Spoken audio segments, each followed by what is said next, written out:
Hello अस्सलाम वालेकुम। तो मैं जनाब अपना नाश्ता तैयार कर रही हूँ, उसके साथ साथ था एक वीडियो रिकॉर्ड मैंने सोचा करूँ क्योंकि क्वेश्चन काफ़ी आए हुए थे और टाइम मिल ही नहीं रहा था। तो अभी नाश्ता करते करते मुझे लगता है मिल जाएगा टाइम थोड़ा सा। अच्छा जनाब, तो आज का जो मेन क्वेश्चन है ना वो ये है कि कुछ लोगों ने बोला कि आप हमें ये बताएं कि जब हम यूके आए, नर्स जॉब होगी और आप लोग आ रहे हैं यूके, तो यहाँ पे आके रिहाइश का जो है वो कैसे इंतज़ाम होगा। जब आप लोग यूके आ जाएंगे एज अ नर्स, तो उसके बाद जब आप इनिशियली आ रहे होते हैं तो जो ट्रस्ट है, ये हर ट्रस्ट जो है उससे वेरी करता है।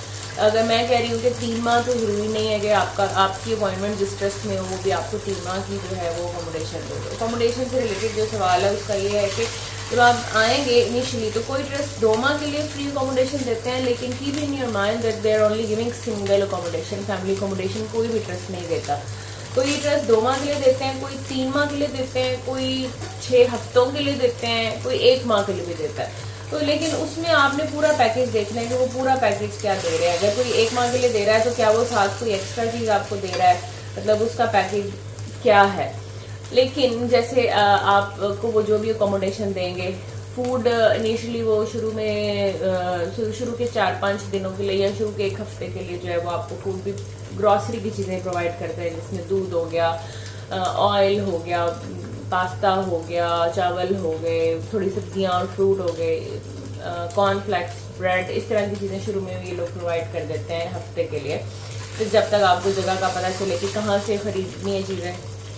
तो ट्रांसपोर्टेशन का ये है कि मोस्टली जो ट्रस्ट है वो नहीं देते ट्रांसपोर्टेशन, और अगर आपको अकोमोडेशन कोई ऐसी जगह पे मिल जाए जो हॉस्पिटल के पास है तो ट्रांसपोर्टेशन का तो कोई इशू नहीं है। लेकिन अगर ना मिले, जैसे मेरा था तो मेरा दूर था, तो हम लोग बस लेके जो है वो आया करते थे। और जब आपको 2 माह की अकोमोडेशन मिली है तो उसके बाद जिस दिन आपका डेज ख़त्म हो रहे हैं उससे पहले पहले आपको जो है ना अपना बंदोबस्त करना है वहाँ से मूव ऑन होने के लिए।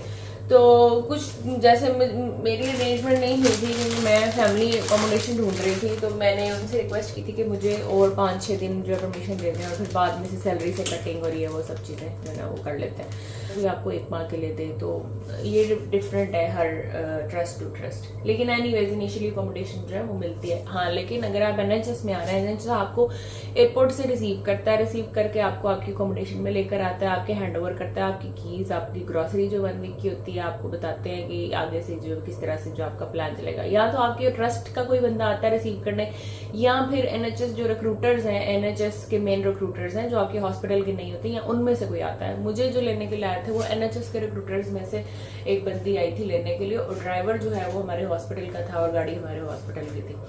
तो ये सीन है। अच्छा, दूसरा क्वेश्चन ये था, मैंने पहले भी अपनी वीडियोस में बताया कि आप यूके आने के बाद कोई टाइम की रिस्ट्रिक्शन नहीं है, आप कभी भी अपनी फैमिली को बुला सकते हैं, आप इवन आते हुए उनको साथ भी लेकर आ सकते हैं। और छुट्टी के बारे में फिर किसी ने क्वेश्चन किया कि हम कब जा सकते हैं, तो उनके लिए दोबारा यही मैंने इस पर एक पूरी वीडियो बनाई हुई है कि आप कभी भी छुट्टी पे जा सकते हैं, कोई रिस्ट्रिक्शंस नहीं है यूके वालों की तरफ से या NHS की तरफ से कि आप नहीं जा सकते। और छुट्टी को मेरी एक किसी से डिस्कशन भी हुई इस बारे में कि मैं इस पर वीडियो बनाऊँ कि आप पहले आ रहे हैं जब यूके पहली दफ़ा, तो आपको कौन सी जगह सिलेक्ट करनी चाहिए।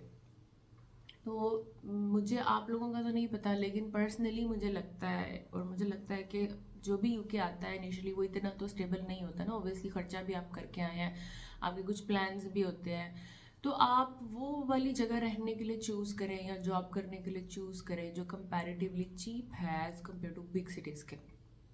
अब उसमें कौन कौन सी जगह ऐसी हैं जो कि बिल्कुल गांव भी ना लगे आपको, और जो बड़े बड़े शहर भी नहीं है, जैसे लंदन है या ऑक्सफोर्ड है, उस तरह बड़े बड़े शहर भी मत होइए। तो मैंने जो है ना वो लिवरपूल को चूज़ किया था। मेरे पास ऑप्शंस थी, मैंने 3 ऑप्शंस रखी थी, एक लीड्स, एक न्यू कैसल, एक लिवरपूल। जब स्कॉटलैंड वाली साइड पे भी मेरा था कि अगर वहाँ उस साइड पे भी हो गया तो मैंने लिवरपूल को इसलिए चूज़ किया, मेरे जहन में ये था क्योंकि मेरे बेटे को लिवरपूल की टीम पसंद है, तो उसकी वजह से, और कोई ऐसी खास रीज़न नहीं थी। लेकिन जब आपने कोई भी जगह चूज़ करनी है ना, तो आप यूट्यूब पे सर्च करें उस एरिया के बारे में कि वो एरिया कैसा है, फिर गूगल पे उसका कॉस्ट ऑफ लिविंग चेक करें, उस एरिया का क्राइम रेट चेक करें उस एरिया का। लेकिन कुछ चीज़ें ऐसी भी हैं कि जब आप गूगल वगैरह पे सर्च करते हैं ना तो चीज़ें डिफरेंट नज़र आ रही होती हैं, जब आप रहते हैं तो वो चीज़ें और तरह से होती हैं। अब ये लिवरपूल जो है ये बहुत बड़ा शहर नहीं है, लेकिन ये शहर जो है यूके का वो शहर है जिसमें कल्चरल डाइवर्सिटी के नाम से ये शहर जो है फेमस है। कल्चरल डाइवर्सिटी में यानी कहते हैं कि ये लिवरपूल जो है बहुत जल्दी लोगों को एक्सेप्ट कर लेता है इसका कल्चर, और लोग जल्दी लिवरपूल के कल्चर में जो है एडजस्ट हो जाते हैं। बहुत ज़्यादा पाकिस्तानी यहाँ पे नहीं है, जो कि नॉट अ बिग डील, कोई बात नहीं। अगर पाकिस्तानी नहीं है तो अगर आप पाकिस्तानी हैं, सारी ज़िंदगी पाकिस्तानियों में ही रहे हैं ना, थोड़ा सा डिफरेंट ट्राई करके देखें, क्या पता आपको अच्छा ही लगे। बहुत ज़्यादा पाकिस्तानी मुझे नज़र नहीं आए मेरी फील्ड में, मेडिकल की फील्ड में, नर्सिंग की फील्ड में, लेकिन इधर उधर इर्द गिर्द हैं लोग। अरबी काफ़ी ज़्यादा मुझे नज़र आए, पाकिस्तानी भी काफ़ी ज़्यादा हैं, जो कि डिफरेंट ज़ाहिर है उनका प्रोफेशन होगा कोई ना कोई।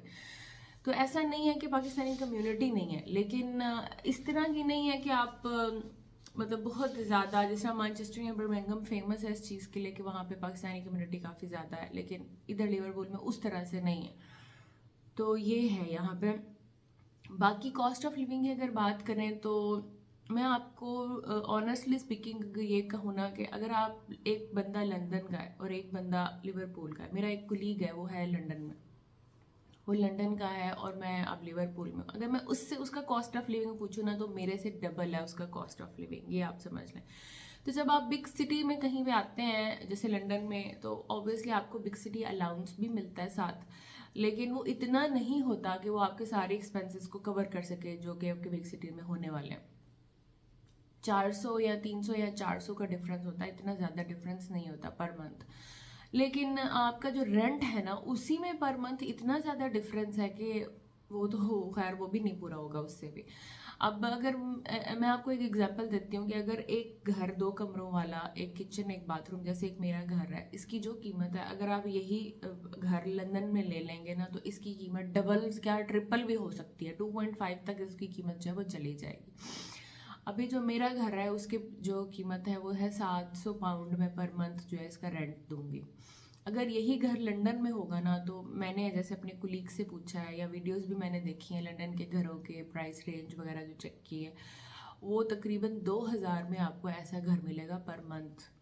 उसके साथ आपने काउंसिल टैक्स भी देना है और सारा कुछ बाकी अखराजात भी ज़्यादा हो। कस्बे में या गाँव में भी मैं नहीं कहती कि आप चले जाएं, इस तरह के शहर में आए जहाँ पे सारी फैसिलिटीज़ हैं, जैसे इन केस अगर आपको यहाँ पे कुछ अर्सा देखें, क्या पता आप रहें तो आपको ये जगह अच्छी लगने लग जाए, आपका दिल ना करे लंदन की साइड में। लंदन बहुत बिजी शहर है और बहुत ज़्यादा हसल है वहाँ पे।